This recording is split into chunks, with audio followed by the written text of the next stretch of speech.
एक समय की बात है, भगवान बुद्ध एक गांव में धर्म सभा को संबोधित कर रहे थे। लोग अपनी परेशानियों को लेकर भगवान बुद्ध के पास आते हैं। लोग भगवान बुद्ध के पास परेशान होकर आते हैं और जाते समय उनके चेहरे पर मुस्कान बनी रहती है, क्योंकि भगवान बुद्ध सभी लोगों की समस्याओं का हल निकाल देते हैं। वहीं उसी गांव के पास एक गरीब और निर्धन व्यक्ति रहता था, जो देखता है कि भगवान बुद्ध के पास जितने भी लोग आते हैं, आते समय तो उनके चेहरे पर परेशानियों के बादल रहते हैं, लेकिन जब वह वहां से निकलते हैं तो उनके चेहरे पर मुस्कान बनी रहती है। वह व्यक्ति सोचता है कि मैं भी गरीब हूं, तो क्यों नहीं मेरी समस्या भी भगवान बुद्ध के सामने रखी जाए, ताकि मेरी समस्या का हल हो और मेरी गरीबी दूर हो जाए। यह सोचकर वह गरीब व्यक्ति भगवान बुद्ध के पास जाता है। वह व्यक्ति जाता है और देखता है कि वहां पर लोगों की लाइन लगी हुई है। वह अपनी बारी आने का इंतजार करता है। जैसे ही उस व्यक्ति की बारी आती है, वह व्यक्ति भगवान बुद्ध के सामने हाथ जोड़कर खड़ा हो जाता है और अपनी बात कहने लगता है। वह व्यक्ति भगवान बुद्ध के सम्मुख खड़ा होकर कहता है, महात्मा, इस नगर में सभी लोग खुश है, सभी के पास धन संपदा है, मैं गरीब और दुखी क्यों हूँ? इस बात पर भगवान बुद्ध मुस्कुरा कर कहते हैं, तुम इसलिए गरीब हो कि तुम किसी को कुछ देते नहीं हो। इस बात पर वह व्यक्ति कहता है, महात्मा, मेरे पास देने को कुछ नहीं है, मैं खुद एक निर्धन व्यक्ति हूँ, मैं भीख मांग कर अपना गुजारा करता हूँ, मेरे पास देने को कुछ नहीं है, भला मैं किसी को क्या दे सकता हूँ? भगवान बुद्ध कहते हैं, कौन कहता है तेरे पास देने को कुछ नहीं है? ईश्वर ने तुम्हें जुबान दी है, किसी को दो मीठे बोल दे सकते हैं, किसी की तारीफ कर सकते हैं।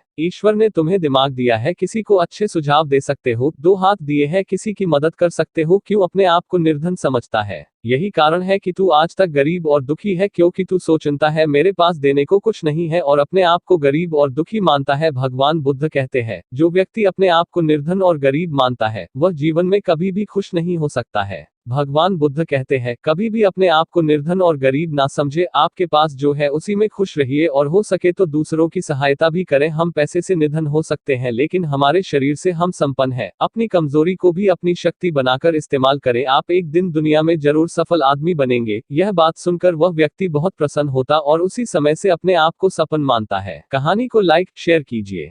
चैनल पर फर्स्ट टाइम है, सब्सक्राइब करके जाएगा और आप सभी का सपोर्ट हमारे लिए बहुत अमूल्य है।